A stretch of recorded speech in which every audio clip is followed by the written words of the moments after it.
WhatsApp everyone, welcome back to the channel. तो guys आज हम आ चुके हैं almost in the mid of our series और बहुत सारे बच्चों का मोटिवेशन कम होने लगा है। मैं देख रहा हूँ बहुत सारे बच्चों का बीच में क्लासेस छूट गई। बहुत सारे बच्चे मुझे मेल कर रहे थे मेरी प्री बोर्ड्स की वजह से, प्रैक्टिकल की वजह से छूट गई। बट जो बच्चे लगे हुए हैं, लगे रहना, तुम बहुत आगे जाओगे। डे 10 पे आ गए हैं, बस 11 दिन की बात और रह गई है। याद करो, तुमने पहले दिन रखा था 20 मोर डेज टू गो, अभी सिर्फ 11 मोर डेज टू गो। तुमने इतनी मेहनत करी है, ऐसे ही करते रहो, चीजें परफेक्शन के साथ होती चली जाएंगी। आइए जल्दी से शुरू करते हैं और आज चालू करते हैं हम लोग ऑर्गेनाइजिंग। चलिए लेट्स बिगिन।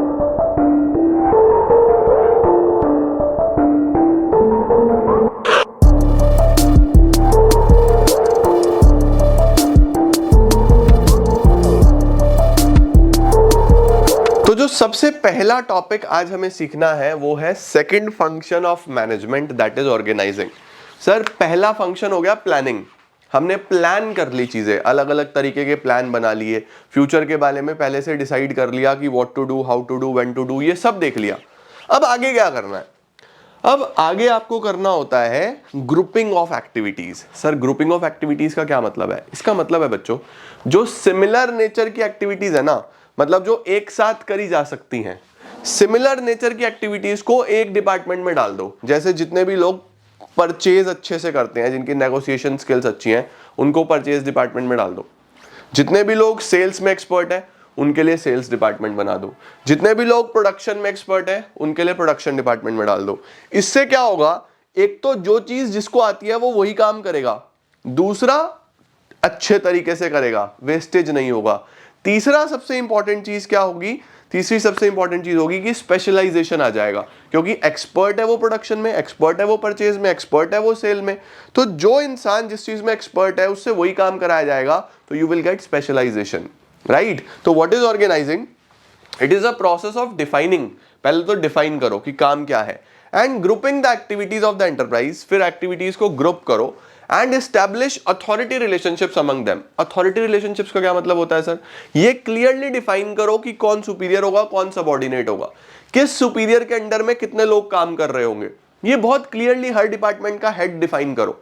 यही ऑर्गेनाइजिंग है। हर चीज वेल एस्टैब्लिश्ड होनी चाहिए, हर चीज वेल कम्युनिकेटेड होनी चाहिए, स्केलर चेन प्रॉपर्ली डिफाइंड होना चाहिए। स्केलर चेन समझ गए? वही प्रिंसिपल में था स्केलर चेन, यानी कि line of communication, line of command बहुत क्लियर होनी चाहिए। यही ऑर्गेनाइजिंग है, ठीक है? ऑर्गेनाइजिंग में नेक्स्ट क्या आता है? What is the process of organizing? Organizing को कैसे किया जाए? तो प्रोसेस बच्चों बहुत ही आसान है। प्लानिंग प्रोसेस था एस डाइज इफ, याद है? S dies if. Organizing process है आईडीई, IDAE। जैसे आइडिया होता है ना, वैसे ही आईडीई। तो सबसे पहला काम क्या है? What is the first step? The first step is identification and division of work. सबसे पहले आप काम को आइडेंटिफाई करो, उसके बाद आप काम को डिवाइड कर दो, ठीक है? मतलब आप ये देखो कि सबसे पहले आपका काम क्या है, उसके बाद सिमिलर नेचर की चीजें सिमिलर डिपार्टमेंट्स में डाल के डिवीजन कर दो into manageable activities, so that duplication can be avoided. ताकि एक इंसान कोई भी काम दो बार ना करे, डुप्लीकेशन ना हो, किसी भी एक काम को दो इंसान भी ना करें, तो डुप्लीकेशन से बचेगा जब सब कुछ वेल डिफाइंड होगा, क्लियर होगा, ठीक है? दूसरा क्या करना है? डिपार्टमेंटलाइजेशन। डिपार्टमेंटलाइजेशन का मतलब है बच्चों, डिपार्टमेंट बनाओ। अब आप पहले आप काम आइडेंटिफाई कर लो, ग्रुपिंग कर लो, अब डिपार्टमेंट्स बना दो। जैसे मैंने आपको बोला, प्रोडक्शन के लिए अलग बना दो, सेल्स के लिए अलग बना दो, परचेज के लिए अलग बना दो, फाइनेंस के लिए अलग बना दो, मार्केटिंग के लिए अलग बना दो, ह्यूमन रिसोर्स के लिए अलग बना दो। हर चीज के विभाग बनाओ, डिपार्टमेंट्स बनाओ, right? Activities of similar nature are group together, it facilitate specialization. इससे क्या आएगा? ये बहुत इंपॉर्टेंट है, स्पेशलाइजेशन आएगा। तो ऑर्गेनाइजिंग लीड्स टू स्पेशलाइजेशन यार। नेक्स्ट, अब सिर्फ डिपार्टमेंट बना देना सफिशिएंट है या वहां पे काम भी डिफाइन करो? कौन सा डिपार्टमेंट क्या काम करेगा, डिफाइन कर दो। तो तीसरी चीज क्या लिखी हुई है? Assignment of duties, duties assign करना टू जॉब पोजीशंस। जो भी पर्टिकुलर जॉब पोजीशंस है उनको बहुत अच्छे तरीके से ड्यूटीज असाइन करना according to their skills, according to their competencies and effective performances. अच्छे तरीके से ड्यूटी असाइन करो, काम दो, कौन क्या काम करेगा, किस तरीके से करेगा, वो बहुत क्लियरली मेंशन कर दो। उसके बाद रिपोर्टिंग रिलेशनशिप्स डेवलप कर दो। रिपोर्टिंग रिलेशनशिप्स डेवलप करने का मतलब होता है बच्चों, ये बताओ कि सुपीरियर कौन है, सबऑर्डिनेट कौन है, एक सुपीरियर के अंडर कितने लोग काम कर रहे होंगे, ये बहुत क्लियरली डिफाइन करो। इसी को हम लोग क्या बोलते हैं, hierarchy of management. Sir hierarchy का क्या मतलब होता है कि कौन ऊपर है, लेवल्स बनते हैं ना, सबसे ऊपर कौन है, नीचे कौन है, किस तरीके से चल रहा होगा, यही हायरार्की है, यही प्रॉपर सिस्टम है। Authority responsibility relationships are clearly established, काफी क्लियरली, बहुत क्लियरली डिफाइन किया जाता है क्या कि कौन बॉस होगा, कौन ऑर्डर्स देगा, कौन ऑर्डर्स रिसीव करेगा, ताकि हर इंडिविजुअल को पता हो उसने किससे ऑर्डर लेने हैं और किसको वो अकाउंटेबल है, किसको उसको जवाब देना है। तो सबसे पहले identification and division of work, then departments बनाओ, डिपार्टमेंटलाइजेशन, देन ड्यूटीज असाइन करो, असाइनमेंट ऑफ ड्यूटीज, और फिर एस्टैब्लिशमेंट ऑफ रिपोर्टिंग रिलेशनशिप्स। तो ये सारे के सारे स्टेप्स आते हैं बच्चों किसके अंदर, ऑर्गेनाइजिंग प्रोसेस के अंदर। परफेक्ट हो गया सर। सर ऑर्गेनाइजिंग क्यों इंपॉर्टेंट है, वाई ऑर्गेनाइजिंग इज इंपॉर्टेंट, इसको करने से क्या फायदे होंगे। तो सबसे पहले देखो लिखा हुआ है हमें स्पेशलाइजेशन मिलता है। भैया जिसको जो काम आता है, जब अब उससे वही काम कराया जाएगा तो उससे अच्छी चीज क्या हो सकती है एक ऑर्गेनाइजेशन के लिए। अगर मैं सेल्स में एक्सपर्ट हूं तो मुझे सेल्स डिपार्टमेंट में डाला गया है, अगर मैं प्रोडक्शन में एक्सपर्ट हूं तो मुझे प्रोडक्शन डिपार्टमेंट में डाला गया है। इससे स्पेशलाइजेशन आएगा, जो जिस काम को करना जानता है उससे वही काम कराया जा रहा है, स्पेशलाइजेशन। दूसरा क्लैरिटी होगी। क्लैरिटी कैसे होगी भैया, सब कुछ वेल डिफाइंड है, सुपीरियर सबऑर्डिनेट रिलेशनशिप्स बहुत अच्छे से बने हुए हैं, तो क्लैरिटी होगी, कंफ्यूजन नहीं होगा, केओस नहीं होगा, डुप्लीकेशन नहीं होगा, वेस्टेज बचेगा। तीसरा क्या लिखा हुआ है, इफेक्टिव एडमिनिस्ट्रेशन। एडमिनिस्ट्रेशन काफी इफेक्टिव रहेगा, काफी अच्छा रहेगा, क्लैरिटी होगी वर्किंग रिलेशनशिप्स में, इससे इजी होगा आप लोगों के लिए एडमिनिस्ट्रेशन, मतलब कि कंट्रोल करना आसान होगा, पकड़ना आसान होगा कि गलती कहां हो रही है ना। Number 4, optimum utilization of resources, wastage नहीं होगी, डुप्लीकेशन नहीं होगा, तो रिसोर्सेज का प्रॉपर यूटिलाइजेशन हो जाएगा। पांचवा, growth and expansion of business.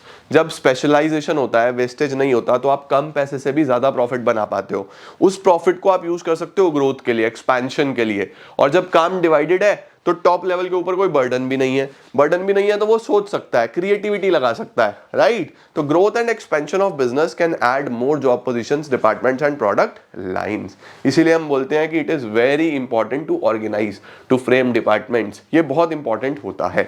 ठीक हो गया, इंपॉर्टेंस हो गया गाइस, स्टेप्स हो गई, मीनिंग हो गया ऑर्गेनाइजिंग का।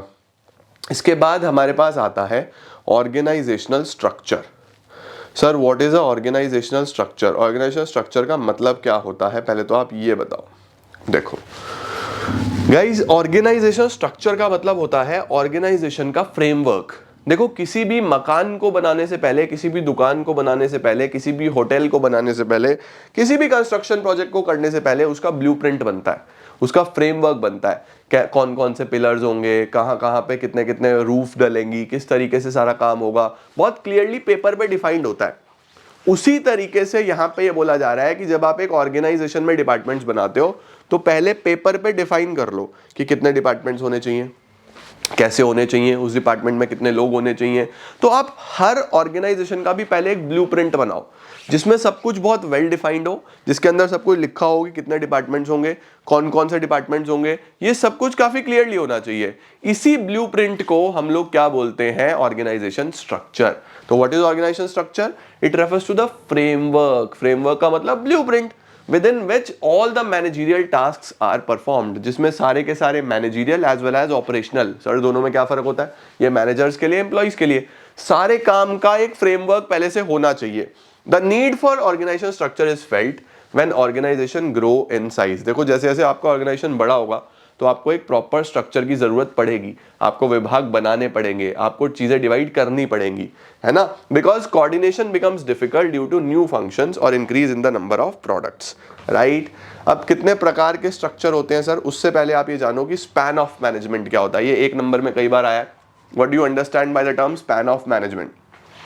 स्पैन ऑफ मैनेजमेंट का मतलब होता है बच्चों की एक सुपीरियर के अंडर कितने लोग काम कर रहे हैं, या फिर ऐसा बोल लो कि एक सुपीरियर कितने सबऑर्डिनेट्स को इजीली मैनेज कर पा रहा है, उसको हम स्पैन ऑफ मैनेजमेंट बोलते हैं। देखो स्पैन ऑफ मैनेजमेंट से ही स्ट्रक्चर डिफाइन होता है कि स्ट्रक्चर किस तरीके से चलेगा, एक डिपार्टमेंट में कितने लोग होंगे, क्योंकि फेयोल ने क्या बोला था, एक बॉस होना चाहिए, है ना। तो अब एक बॉस कितने अच्छे से कितने लोगों को कर सकता है मैनेज, वो सब स्पैन ऑफ मैनेजमेंट से पता चलता है। तो span of management refers to the number of subordinates that can be effectively managed by a superior. अब स्ट्रक्चर होते हैं बच्चों दो तरीके के, एक होता है फंक्शनल, एक होता है डिविजनल। ठीक है सर, ये फंक्शनल क्या है और डिविजनल क्या है? फंक्शनल स्ट्रक्चर बोलते हैं जब ऑर्गेनाइजेशन में डिपार्टमेंट्स बनाए जाते हैं या जब ऑर्गेनाइजेशंस को डिवाइड करा जाता है on the basis of functions. जैसे मैंने अभी तक आपको जितने भी एग्जांपल्स दिए वो सब फंक्शनल के दिए। परचेज एक फंक्शन है अपने आप में, सेल एक फंक्शन है, मार्केटिंग एक फंक्शन है, एचआर एक फंक्शन है, फाइनेंस एक फंक्शन है। तो जब भी मैं ऐसे डिपार्टमेंट्स बना रहा हूं काम के आधार पर, उसको बोला जाता है फंक्शनल स्ट्रक्चर। लिखा हुआ है it is an organization structure formed by grouping of jobs of similar nature according to the functions. ठीक है, और हर फंक्शन का एक सेपरेट डिपार्टमेंट बना देना। जैसा कंपनी में have separate department for production, marketing, finance. ये कहां पे चलता है? जहां पे एक ही तरीके का प्रोडक्ट है कि भैया अब सपोज मैं सिर्फ पढ़ा रहा हूं, तो मेरे में कोई बहुत सारे, मैं अलग से कोई कपड़े नहीं बेचता, कोई मेकअप नहीं बेचता, कोई बहुत सारे प्रोडक्ट नहीं बेचता, मैं सिर्फ पढ़ा रहा हूं। तो मेरे ऑर्गेनाइजेशन में जितने भी डिपार्टमेंट्स हैं वो फंक्शंस के बेसिस पे हो सकते हैं, है ना। मैं सिंगल प्रोडक्ट कंपनी हूं। उसके बाद इसके क्या क्या फायदे होंगे, एडवांटेजेस क्या होंगे? नंबर 1, ऑक्यूपेशनल स्पेशलाइजेशन आएगा। सर ऑक्यूपेशनल स्पेशलाइजेशन का क्या मतलब होता है? ऑक्यूपेशनल स्पेशलाइजेशन का मतलब होता है कि एक डिपार्टमेंट फंक्शंस के बेसिस पे बना हुआ है। अब जो प्रोडक्शन डिपार्टमेंट है वो सिर्फ प्रोडक्शन ही कर रहा है, तो फिर प्रोडक्शन में एक्सपर्ट हो जाएंगे, तो मुझे प्रोडक्शन बहुत अच्छे तरीके से हो रहा होगा। ऐसे ही सेल्स वाले सेल्स में एक्सपर्ट है तो सेल्स बहुत अच्छे से हो रहा होगा, तो काम का स्पेशलाइजेशन आ रहा होगा वहां पे। दूसरा, कंट्रोल और कोऑर्डिनेशन इजी हो जाएगा। अब भैया परचेज वाले डिपार्टमेंट में सारे परचेज वाले लोग हैं, वो सब परचेज को अच्छे से समझते हैं, तो उनको हर चीज समझानी आसान है, उनको नॉलेज है। अगर मैं वहां पे कोई टेक्निकल वर्ड्स भी यूज करूंगा तो वहां पे कोई भी ऐसा इंसान नहीं है जो परचेज नहीं जानता, सब परचेज वाले हैं, तो सारे परचेज जानते हैं अच्छे से। तो वहां पे बच्चों हमें हमेशा आसान होगा क्या करना, इजी होगा कंट्रोल बनाना और कोऑर्डिनेशन बनाना। एफिशिएंसी बढ़ेगी, जब एक पर्टिकुलर काम एक ही इंसान कर रहा है तो कॉस्ट तो कम आएगा ही ना, स्पेशलाइजेशन आएगा तो वेस्टेज तो कम होगा ही ना, तो ऑब्वियस सी बात है एफिशिएंसी आएगी। चौथा, lowers the cost, duplication of effort नहीं होगा, कॉस्ट कम होगा। Makes training of employees easier. देखो एक डिपार्टमेंट में एक ही स्किल है, प्रोडक्शन में सिर्फ प्रोडक्शन वाले हैं, सेल्स में सिर्फ सेल्स वाले हैं, फाइनेंस में सिर्फ फाइनेंस वाले हैं, तो इस सिनेरियो में कितना इजी है ट्रेनिंग करना। अगर एक डिपार्टमेंट में मल्टीपल लोग हो जो अलग अलग काम कर रहे हो तो उनकी ट्रेनिंग करना भी उतना ही मुश्किल है, उतना ही महंगा भी होगा। तो क्या बोलेंगे हम कि ट्रेनिंग करना आसान होता है क्योंकि एक डिपार्टमेंट में एक ही जैसे लोग होते हैं। ठीक है, नेक्स्ट क्या आता है इसके disadvantages. Disadvantages number 1, functional empires. Functional empires का मतलब होता है बच्चों की हम लोग अपने ही फंक्शन में इतने ज्यादा व्यस्त हो जाते हैं कि ओवरऑल ऑर्गेनाइजेशनल गोल कभी कभी याद ही नहीं रहता। हम लोग अपने ही डिपार्टमेंट्स में इतने ज्यादा बिजी हो जाते हैं कि ओवरऑल ऑर्गेनाइजेशनल गोल कभी याद ही नहीं रहता। कभी कभी ऐसा हो जाता है कि भैया परचेज इतना ज्यादा व्यस्त है कि बस वो परचेज में ही लगा रहा, उसने ऑर्गेनाइजेशन के बारे में एज अ होल सोचा ही नहीं। कई बार ऐसी चीज हो जाती है, ये लिखा हुआ है। Number 2, inter departmental conflicts. कई बार डिपार्टमेंट्स में आपस में कॉन्फ्लिक्ट हो जाते हैं क्योंकि हर डिपार्टमेंट सोचता है कि मैं काम नहीं करूंगा तो काम रुक जाएगा, तो इंटर डिपार्टमेंटल कॉन्फ्लिक्ट्स कई बार होते हैं। नेक्स्ट लिखा हुआ है problems in coordination between department. ये इससे रिलेटेड ही है, कोऑर्डिनेशन कई बार मुश्किल हो जाती है ड्यू टू मिसमैनेजमेंट। ये तभी होती है जब मिसमैनेजमेंट हो, लैक ऑफ कम्युनिकेशन हो, तब हो जाता है। बट हर ऑर्गेनाइजेशन में जहां पे अलग अलग डिपार्टमेंट्स होंगे वहां पे कोऑर्डिनेशन में एब्सेंस रहती है, कहीं ना कहीं मिसकम्युनिकेशन हो जाता है। तो ये एक नॉर्मल सा डिसएडवांटेज है जो सब जगह देखने को मिलता है। नेक्स्ट आ रहा है बच्चों हमारे पास divisional structure. Sir what is a divisional structure? देखो ऑर्गेनाइजेशन में जो इसमें ऑर्गेनाइजेशन स्ट्रक्चर में जो फंक्शनल स्ट्रक्चर था, फंक्शनल स्ट्रक्चर बना था फंक्शंस के आधार पे, डिविजनल बनता है बच्चों प्रोडक्ट्स के आधार पे। अगर मैं एक ऐसी कंपनी हूं जो 3 प्रोडक्ट बनाते हैं, मैं गारमेंट्स भी बनाता हूं, मैं फुटवेयर भी बनाता हूं और मैं ब्यूटी प्रोडक्ट्स भी बनाता हूं, तो मेरा ऑर्गेनाइजेशन पहले इन 3 पार्ट्स में डिवाइडेड होगा, गारमेंट, फुटवेयर, ब्यूटी प्रोडक्ट्स। फिर गारमेंट के अंदर प्रोडक्शन, सेल, मार्केटिंग, फाइनेंस होगा। ऐसे ही फुटवेयर के अंदर प्रोडक्शन, सेल, मार्केटिंग, फाइनेंस होगा। ऐसे ही कॉस्मेटिक्स के अंदर production, sale, marketing, HR, finance होगा। तो इसका मतलब यह है कि फंक्शंस के बेसिस पे तो होगा ही होगा, बट प्राइमा फेसाई सबसे पहले अगर देखा जाए तो सबसे पहले पहली नजर में जो डिपार्टमेंट बनेंगे वो प्रोडक्ट के बेसिस पे बनेंगे। अगर आप मल्टीपल प्रोडक्ट चलाते हो, है ना, कि भैया ये हमारा गारमेंट का डिपार्टमेंट है, ये हमारा फुटवेयर का डिपार्टमेंट है, ये हमारा कॉस्मेटिक का डिपार्टमेंट है, तो जब सिंगल प्रोडक्ट कंपनी होती है, एक ही प्रोडक्ट होती है, तो वहां पे तो फंक्शंस के आधार पे बन सकता है। बट अगर मल्टी प्रोडक्ट कंपनी है तो पहले जो डिपार्टमेंट बनेगा वो प्रोडक्ट के आधार पे बनेगा, उसके अंदर फिर फंक्शनल स्ट्रक्चर देखने को मिलता है। ठीक है, देखो क्या लिखा हुआ है, it is an organization structure in which departments are created on the basis of products. Example, a large company may have two division, footwear and garments. Each division is multifunctional क्योंकि हर डिपार्टमेंट में further production भी होगा, marketing भी होगा, finance भी होगा। Divisional structure उनको चलता है जिनके पास लार्ज वेराइटी ऑफ प्रोडक्ट्स होते हैं। इन जनरल अगर आपको समझ में नहीं आ रहा कि स्टडी में मल्टी प्रोडक्ट सिंगल प्रोडक्ट नहीं लिखा हुआ, तो यूजुअली बच्चों 95% ऑफ द कंपनीज में फंक्शनल स्ट्रक्चर चलता है। डिविजनल बहुत कम कंपनीज में चलता है, उनमें चलता है जो बहुत ही बड़ी कंपनीज हैं और जो मल्टी प्रोडक्ट कंपनीज हैं। ठीक है, नेक्स्ट क्या है, इसके क्या एडवांटेजेस होंगे, इसमें प्रोडक्ट स्पेशलाइजेशन आएगा बच्चों, उसमें ऑक्यूपेशनल स्पेशलाइजेशन आया था, इसमें प्रोडक्ट का स्पेशलाइजेशन आएगा क्योंकि एक प्रोडक्ट में सिर्फ उसी से रिलेटेड लोग काम कर रहे होंगे। जो गारमेंट्स को जानते हैं वो गारमेंट से रिलेटेड काम कर रहे होंगे। अब गारमेंट के अंदर फिर फर्दर डिविजन्स हैं, इसीलिए वहां पे फंक्शनल स्पेशलाइजेशन नहीं आ पाता, वहां पे प्रोडक्ट स्पेशलाइजेशन आता है बस। ठीक है, तो यहां पे हमें प्रोडक्ट स्पेशलाइजेशन देखने को मिलता है। दूसरा फ्लेक्सिबिलिटी इनिशिएटिव रहता है। फ्लेक्सिबिलिटी इनिशिएटिव का मतलब यह है कि हर डिपार्टमेंट अपने आप खुद काम कर रहा है, मतलब एक डिपार्टमेंट को दूसरे से कोई मतलब नहीं है। फंक्शनल में फिर भी इंटर रिलेटेड थे, डिविजनल में ऐसा कुछ नहीं है। हर डिपार्टमेंट के पास अपना फाइनेंस है, हर डिपार्टमेंट के पास अपना मार्केटिंग है, अपना एचआर है, तो किसी और से पूछने की जरूरत ही नहीं है। तो काफी फ्लेक्सिबिलिटी है, काफी ईजी है decision making. Divisional heads are accountable for profits. अब यहाँ पे आप अकाउंटेबिलिटी भी आसान है कि भैया अगर गोल्स नहीं पूरे हुए तो आप तीनों का P&L बैलेंस शीट उठा के देख लो कि भैया कौन सा डिपार्टमेंट प्रॉफिट नहीं बना के दे रहा। क्या वो डिपार्टमेंट गारमेंट्स है, क्या वो डिपार्टमेंट फुटवेयर है, क्या वो डिपार्टमेंट आपका कॉस्मेटिक्स है, कौन सा डिपार्टमेंट है जो प्रॉफिट नहीं बना के दे रहा, आप उठा के देख सकते हो। राइट, नेक्स्ट लिखा हुआ है expansion and growth. Expansion growth तो हो गई यार, जब इतने बड़े आप प्रोडक्ट्स बना रहे हो, मल्टी प्रोडक्ट आप कंपनी हो, तो एक्सपेंशन ग्रोथ की तो बात होनी ही है। राइट, नेक्स्ट आता है बच्चों हमारे पास इसके लिमिटेशंस। लिमिटेशंस क्या है, फिर से वही लिमिटेशंस है, कॉन्फ्लिक्ट्स हो सकते हैं, कॉस्ट बढ़ सकता है। कॉस्ट क्यों बढ़ेगा, क्योंकि हर डिपार्टमेंट का अपना अलग मार्केटिंग, हर डिपार्टमेंट का अपना अलग फाइनेंस। अब एक मैनेजर की जगह 3-3, 4-4 मैनेजर्स चाहिए, तो कॉस्ट बढ़ेगा। डिविजनल इंटरेस्ट में सुपरसीड ऑर्गेनाइजेशन इंटरेस्ट। ये हो सकता है कि जो डिवीजन है, जो डिपार्टमेंट है, वो बस अपने बारे में सोचे, ऑर्गेनाइजेशन के बारे में ना सोचे। तो ये वहां भी आया था, यहाँ भी आता है, ये कॉमन है। ठीक है जी, तो ये हो गया बच्चों हमारे पास ऑर्गेनाइजेशनल स्ट्रक्चर।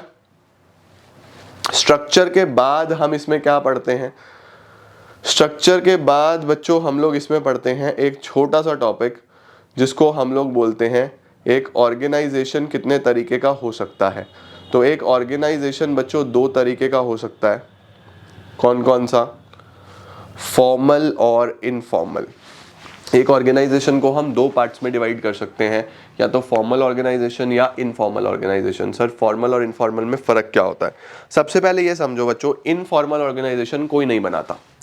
इनफॉर्मल का मतलब ही क्या होता है? इनफॉर्मल का मतलब है जहां पे कोई रूल्स रेगुलेशंस नहीं है, जहां पे कोई बॉस नहीं है, जहां पे कोई अथॉरिटी रिस्पॉन्सिबिलिटी नहीं है, जहां पे कोई सुपीरियर सबऑर्डिनेट रिलेशनशिप नहीं है, कोई भी किसी से कहीं भी कुछ भी बात कर रहा है, ये इनफॉर्मल है।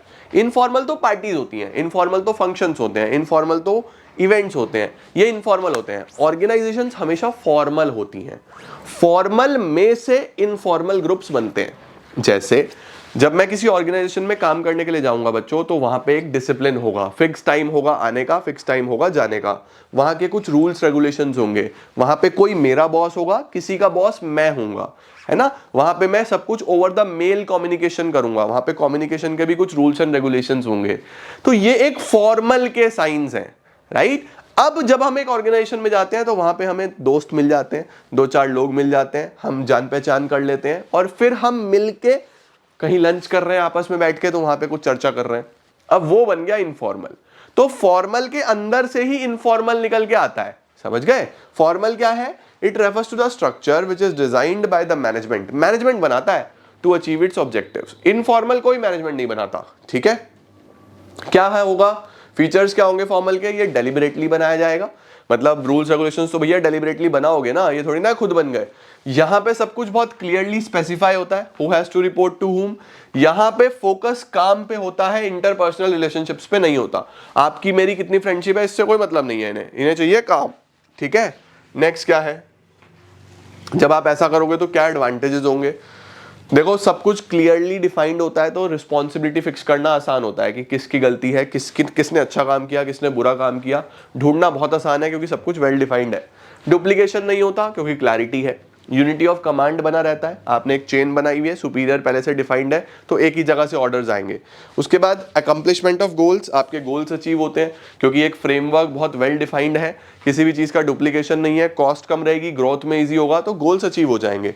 उसके बाद स्टेबिलिटी रहेगी ऑर्गेनाइजेशन में। सर कैसी स्टेबिलिटी? क्योंकि देखो स्पेसिफिक रूल्स दिए हैं बिहेवियर के कि आपको कैसे कहाँ पे बिहेव करना है, किससे कैसे बात करनी है, तो there will be stability, right. Next क्या है बच्चों, लिमिटेशंस क्या है इसके? नंबर 1, कई बार प्रोसीजरल डिले हो जाता है।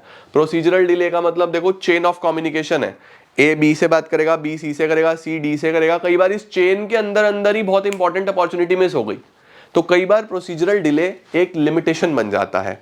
Fails to recognize the creative talent of employees, कई बार आप एम्प्लॉइज का टैलेंट ही नहीं देख पाते क्योंकि मेजर डिसीजंस, फिर से वही बात है कि टॉप लेवल लेगा, सुपीरियर ले लेगा, तो नीचे वालों का टैलेंट वेस्ट हो रहा है। उसके बाद non fulfilment of social needs, अब हर एम्प्लॉय की सोशल नीड होती है कि मैं ऑर्गेनाइजेशन में जाके थोड़ी फ्रेंडशिप करूं, मैं लोगों से बातचीत करूं, थोड़ा हंसी मजाक हो ऑर्गेनाइजेशन में, वो नहीं होगा तो हम बोलेंगे नॉन फुलफिलमेंट हो रहा है सोशल नीड्स का, सोसाइटी की नीड्स का ध्यान नहीं रखा जा रहा, ठीक है जी।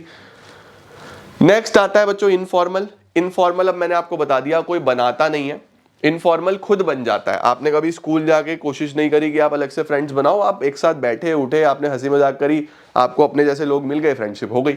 तो it is a network of personal and social relations. अब देखो यहाँ पे कोई भी फॉर्मल नहीं है, यहाँ पे कुछ भी काम से रिलेटेड नहीं है, सब पर्सनल और सोशल रिलेशंस है। जब लोग एक दूसरे से एसोसिएट करते हैं तो बन जाते हैं, ठीक है, जैसे क्रिकेट मैचेस खेल रहे हैं, राइट, ये सब चलता है। उसके बाद बच्चों इसके क्या फीचर्स हैं, ये फॉर्मल में से ही निकल के आता है, स्पॉन्टेनियसली बन जाता है, डेलिबरेटली नहीं बनाया जाता, बस रैंडमली कभी भी किसी से फ्रेंडशिप हो जाती है यार, कोई फिक्स लाइन ऑफ कम्युनिकेशंस नहीं होती, कोई भी स्टैंडर्ड्स ऑफ बिहेवियर नहीं होता, इसके अंदर कौन कैसे बिहेव करेगा ऐसा कुछ फिक्स नहीं होता, भैया मौज मस्ती करते हैं दोस्त आपस में। इसके एडवांटेजेस, कुछ भी बात फैलानी हो फटाफट यहां से फैल जाएगी, फास्टर इंफॉर्मेशन स्प्रेड, आपको कोई बात नहीं भी बतानी तो ग्रुप में बोल दोगी, भैया एक बात बता रहा हूं किसी को बताना मत, बस समझो पहुंच गई सब तक। सोशल नीड्स पूरी हो जाती है, लोग खुश हो जाते हैं, सुख दुख बांट लेते हैं, और ऑर्गेनाइजेशन के ऑब्जेक्टिव्स भी पूरे हो जाते हैं कई बार कि भैया फॉर्मल में लोग बेचारे कई बार डिमोटिवेटेड होते हैं तो इनफॉर्मल में जाके थोड़ा खुश हो जाते हैं, काम करते रहते हैं, ठीक है। इसके डिसएडवांटेजेस क्या होंगे सर? कई बार र्यूमर स्प्रेड हो जाते हैं, गलत चीजें स्प्रेड हो जाती हैं, रेजिस्टेंस टू चेंज, कई बार लोग थोड़ा सा एक दूसरे से बात करते करते इतने ज्यादा ग्रुप्स बना लेते हैं, ऑर्गेनाइजेशन के अगेंस्ट हो जाते हैं वो, तो कई बार ऐसी चीजें भी होती हैं। उसके बाद मेंबर्स कई बार ग्रुप नॉर्म्स को फोकस करते रहते हैं, बस वही बिहेवियर वो फॉर्मल में भी ले आते हैं, तो ऑर्गेनाइजेशन के लिए ये चीजें अच्छी नहीं है, ये यहाँ पे लिखा हुआ, ठीक है जी। इसके बाद फॉर्मल इनफॉर्मल हो गया, डन है सर। सर क्या बचा चैप्टर में? एक लास्ट टॉपिक बचा बच्चों, वो क्या है? Last topic is delegation. Sir क्या होता है ये डेलीगेशन? बच्चों डेलीगेशन का मतलब बहुत सिंपल है, मैं आपको बता दूं, जब भी आपका ऑर्गेनाइजेशन ग्रो करेगा, अगर आप अकेले ही सब कुछ करने की कोशिश करोगे तो आप कुछ भी नहीं कर पाओगे, आपको अपने साथ लोगों को जोड़ना ही पड़ेगा, आपको टीम बनानी ही पड़ेगी। जब आप टीम बनाओगे तो आप अपना काम थोड़ा थोड़ा आगे लोगों में बांटोगे, जब आप अपना काम थोड़ा थोड़ा लोगों में बांट देते हो ना तो आप थोड़े से बर्डनलेस हो जाते हो, आपके ऊपर से बर्डन कम हो जाता है, तो आप क्रिएटिवली सोच सकते हो। तो no matter how capable a manager is, he can not do all the works on his own, he need to transfer some work to his immediate subordinate. एक मैनेजर को कुछ ना कुछ अपने इमीडिएट सबऑर्डिनेट को देना पड़ता है, इसी को डेलीगेशन बोलते हैं। क्या मतलब है? It is the transfer of authority from a superior to subordinate. ये ध्यान रखना, डेलीगेशन में दो ही लोग इन्वॉल्व होते हैं, एक मैं जो बॉस हूं और एक जो मेरा इमीडिएट सबऑर्डिनेट है, बस मैं उसको ट्रांसफर करूंगा, ठीक है। एंट्रस्टमेंट ऑफ रिस्पॉन्सिबिलिटी, जिम्मेदारी भी देता हूं और अकाउंटेबिलिटी भी बनाता हूं। अकाउंटेबिलिटी का मतलब आपको जवाब भी देना पड़ेगा अगर आपने अच्छा परफॉर्म नहीं किया तो, ओके।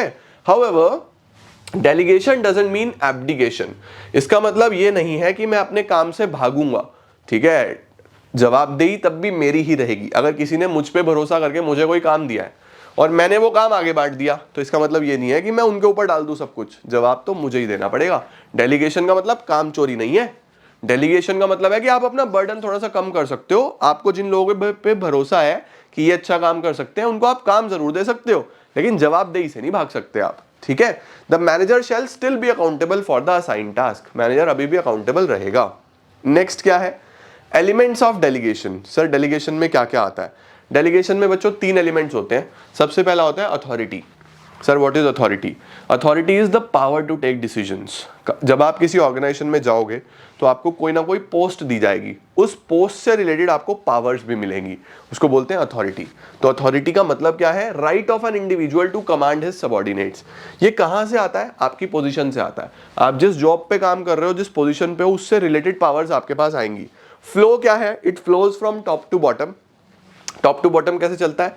सुपीरियर बोल सकता है सबऑर्डिनेट को कुछ भी कि ये करके दिखाओ, तो जो ऊपर होता है वो नीचे वाले को समझा सकता है, तो ये टॉप टू बॉटम चलता है। डेलीगेशन हो सकता है क्या आप अपनी पावर्स अपने नीचे वाले को दे सकते हो? बिल्कुल दे सकते हो। जब एक सुपीरियर छुट्टी पे है तो उसका सबऑर्डिनेट ही तो उसको उस पोजीशन को टेक ओवर करता है ना?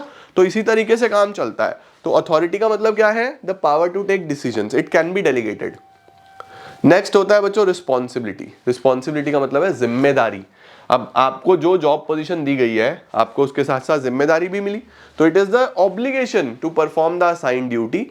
ये कैसे आती है रिस्पॉन्सिबिलिटी? डेलीगेटेड अथॉरिटी से। मतलब अगर ए ने बी को कोई काम दिया, अथॉरिटी डेलीगेट कर दी, तो जिम्मेदारी आ गई बी के पास। सिर्फ काम नहीं आता, प्रिंसिपल्स में पढ़ा था, फियोल ने बताया था, सिर्फ अथॉरिटी नहीं आएगी, रिस्पॉन्सिबिलिटी भी आएगी, राइट। आगे लिखा हुआ है फ्लो, ये ऊपर की तरफ चलती है। ऊपर की तरफ क्यों चलती है? क्योंकि नीचे वाला ऊपर वाले को रिस्पॉन्सिबल होगा ना, बताएगा ना वो उसको कि हाँ भैया मेरी जिम्मेदारी है। उसके बाद डेलीगेशन आप कंप्लीटली नहीं कर सकते, आप जिम्मेदारी से पूरा नहीं भाग सकते, कुछ हद तक आप ट्रांसफर कर सकते हो। लास्ट क्या आता है बच्चों? Accountability. Sir what is accountability? Accountability होता है जवाबदेही, कि अगर रिजल्ट ना आए तो इसका जवाब कौन देगा, फाइनल आंसर कौन करेगा। Accountability means being answerable for the final outcome. कहां से आता है? ये रिस्पॉन्सिबिलिटी से आता है। जब आपको जिम्मेदारी मिली तो जवाब भी देना पड़ेगा, ये भी ऊपर की तरफ चलता है। अगर ए ने बी को कोई काम दिया तो भैया बी को जवाब देना पड़ेगा कि क्यों नहीं करा, है ना। और डेलीगेशन नहीं हो सकता, जिसकी जवाबदेही है वो आगे फर्दर ट्रांसफर नहीं कर सकता। अगर मैंने आपको बोला है कि 21 डेज में आपका सिलेबस कराऊंगा तो मुझे ही कराना पड़ेगा, मैं भाग नहीं सकता। अगर मैं भाग गया तो फिर गलत बात है मेरी ये, ठीक है ना, चाहे कुछ भी हो। This is delegation, this can not be delegated. Accountability delegate नहीं कर सकते। डेलीगेशन समझ में आ गया बच्चों। लास्ट टॉपिक आता है बेटा जी हमारे पास डिसेंट्रलाइजेशन। अच्छा एक बात ध्यान रखना, हमारे पास importance of delegation and importance of decentralisation ये लगभग सिमिलर होते हैं, मतलब ये दोनों ऑलमोस्ट सेम है। ये मैं अभी आपको सिखाऊंगा। सबसे पहले आप डिसेंट्रलाइजेशन सीख लो कि डिसेंट्रलाइजेशन है क्या। तो बच्चों डिसेंट्रलाइजेशन का मतलब होता है, देखो डेलीगेशन में एक सुपीरियर ने एक सबऑर्डिनेट को ट्रस्ट करके उसको पावर्स दी, सुपीरियर ने सबऑर्डिनेट को, है ना। डिसेंट्रलाइजेशन का मतलब होता है कि आपने ऑर्गेनाइजेशन ही इस तरीके से बनाया कि हर लेवल को आपने पावर दी हुई है। टॉप लेवल भी डिसीजन मेकिंग कर रहा है अपने हद की, मिडिल लेवल भी अपने जितना उसको पावर्स मिली है उस हिसाब से डिसीजन मेकिंग कर रहा है, लोअर लेवल भी जितना उसको पावर मिली है अकॉर्डिंगली डिसीजन मेकिंग कर रहा है। इसका मतलब the power is distributed to all the levels, है ना। ये भी आपने फियोल के प्रिंसिपल्स में पढ़ा था। सेंट्रलाइजेशन क्या था? जब डिसीजन मेकिंग सिर्फ टॉप लेवल करता है। डिसेंट्रलाइजेशन क्या था? जब डिसीजन मेकिंग हर लेवल में बटी होती है। तो डेलीगेशन मात्र 2 लोगों के बीच में होती है। उसी डेलीगेशन को अगर पूरे ऑर्गेनाइजेशन में बांट दिया जाए, यानी डेलीगेशन का ही एक्सटेंडेड वर्जन, उसको हम डिसेंट्रलाइजेशन बोलते हैं। It refers to the systematic delegation of authority through all the levels, all the departments. Decentralization implies selective dispersal of authority and believes that people are competent. जब ये देखा जाता है कि आपके ऑर्गेनाइजेशन में लोग कॉम्पिटेंट है, केपेबल है, रिसोर्सफुल है, तो वहां पे आप थोड़ा सा अपना टाइम सेव करने के लिए पावर्स को आगे डिस्ट्रीब्यूट कर देते हो। इसी को हम डिसेंट्रलाइजेशन बोलते हैं, ठीक है। तो डेलीगेशन बच्चों कोई कंफ्यूजन नहीं होना चाहिए, डेलीगेशन बस 2 ही लोगों के बीच में होता है, हर ऑर्गेनाइजेशन को करना ही पड़ता है। डिसेंट्रलाइजेशन पूरे लेवल्स, पूरे ऑर्गेनाइजेशन में पावर्स बांटना ये जरूरी नहीं है हर ऑर्गेनाइजेशन करेगी, ये आपकी इच्छा है। दिस इज योर विश कि आपको करना है या नहीं करना है। डेलीगेशन करना ही पड़ता है, वो एक डेलिब्रेट प्रोसेस है। ओके इसके बाद बच्चों दोनों में डिफरेंस आ जाता है, ये आपको और क्लैरिटी दे देगा। नेचर देखो ये कंपलसरी है, ये ऑप्शनल है, आप करो या ना करो। इसका पर्पस बर्डन कम करना होता है मैनेजर का, उसका पर्पस रोल बढ़ाना होता है सबऑर्डिनेट्स का। फ्रीडम यहाँ पे सुपीरियर का ज्यादा कंट्रोल होता है, वहां पे कम कंट्रोल होता है, तो इसलिए ज्यादा फ्रीडम है। तीसरा स्कोप, ये लिमिटेड है, वो काफी वाइड है, ये तो बस 2 लोगों के बीच में है, ये पूरे ऑर्गेनाइजेशन के बीच में है। क्लैरिटी आ गई, ठीक है। अब मेरिट्स ऑफ डेलीगेशन देख लो पहले। जब मैं अपने सबऑर्डिनेट को काम दूंगा तो क्या होगा? नंबर 1 इफेक्टिव मैनेजमेंट, अच्छा मैनेजमेंट कर पाऊंगा, क्योंकि मुझे अब समय मिलेगा, मैं मैनेजर हूं, मैंने अपना थोड़ा सा काम अपने लोअर लेवल वाले इंसान को दे दिया, तो मैं अच्छे तरीके से काम कर सकता हूं, मैं मैनेजमेंट अच्छा कर पाऊंगा। नंबर 2 जिस एम्प्लॉय को दिया गया है उसको ज्यादा अपॉर्चुनिटी मिलेगी, उसका डेवलपमेंट होगा। तीसरा वो काफी मोटिवेटेड फील करेगा कि हाँ यार मेरे पे भरोसा दिखाया है, इसका मतलब मैं अच्छा काम कर रहा हूं, एम्प्लॉयज तो बहुत सारे हैं, बस मुझे ही क्यों चुना गया, तो उसका मोटिवेशन बढ़ता है। उसके बाद ग्रोथ होती है। ग्रोथ क्यों होती है? क्योंकि आप पहले से ही आने वाले मैनेजर्स रेडी कर रहे हो, आपने जिसको रिस्पॉन्सिबिलिटी दिया अगर उसने अच्छा करा, इसका मतलब वो आपकी पोजीशन लेने के लिए तैयार है, तो आप ग्रोथ देख सकते हो।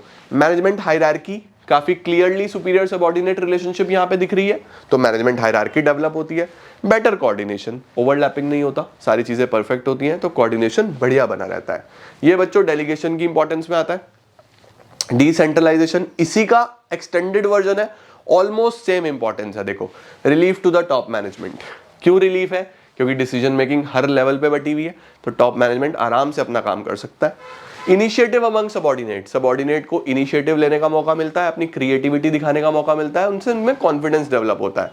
आप क्या तैयार कर रहे हो? फ्यूचर के लिए मैनेजरियल टैलेंट तैयार कर रहे हो, क्योंकि आप पावर्स बांटते हो तो आपको दिखता है कि कौन अच्छा काम कर रहा है, कौन बुरा काम कर रहा है। नेक्स्ट ग्रोथ होती है, काफी ज्यादा ग्रोथ देखने को मिलती है, प्रोडक्टिविटी बढ़ती है ऑर्गेनाइजेशन की। डिसीजन मेकिंग क्विक होती है, क्यों? क्योंकि अब अप्रूवल नहीं लेना, हर लेवल अपनी डिसीजन मेकिंग खुद कर सकता है, किसी अप्रूवल की जरूरत ही नहीं है। लास्ट क्या होता है बच्चों? बेटर कंट्रोल, इवैल्यूएशन अच्छे से कर सकते हो आप परफॉर्मेंस का हर लेवल के, तो कंट्रोल बनाना आसान रहेगा। तो ये था बच्चों हमारे पास डिसेंट्रलाइजेशन। डेलीगेशन डिसेंट्रलाइजेशन पे सवाल आता ही आता है, तो कृपया करके इसको एनसीईआरटी से बहुत अच्छे से पढ़ें। और इसी के साथ लेडीज एंड जेंटलमैन हमारा ऑर्गेनाइजिंग भी समाप्त हो जाता है। तो पार्ट ए के भी हमने 5 चैप्टर्स कर लिए, 1 2 3 प्लानिंग, ऑर्गेनाइजिंग। आज आपके पास काफी काम रहेगा, पूरा चैप्टर आपको लर्न करना है, एनसीईआरटी रीडिंग लगानी है, लिख लिख के देखना है भैया, ये हेडिंग सब लिखनी है, बिना लिखे मत चलना, जब तक नहीं लिखोगे मजा नहीं आएगा, तो लिख लिख के चलना, चीजें बढ़िया होती चली जाएंगी। ऑलराइट, तो आज के लिए गाइस बिजनेस स्टडीज का काम समाप्त। कमेंट सेक्शन में हाजिरी जरूर लगा देना सब लोग, ताकि अच्छा मोटिवेशन बना रहे, आपको भी अच्छा लगेगा कि हाँ यार डेली पढ़ाई हो रही है। राइट, मिलता हूं थोड़ी देर के बाद अकाउंट्स की वीडियोस में। टिल देन सी या, टेक केयर, बाय बाय।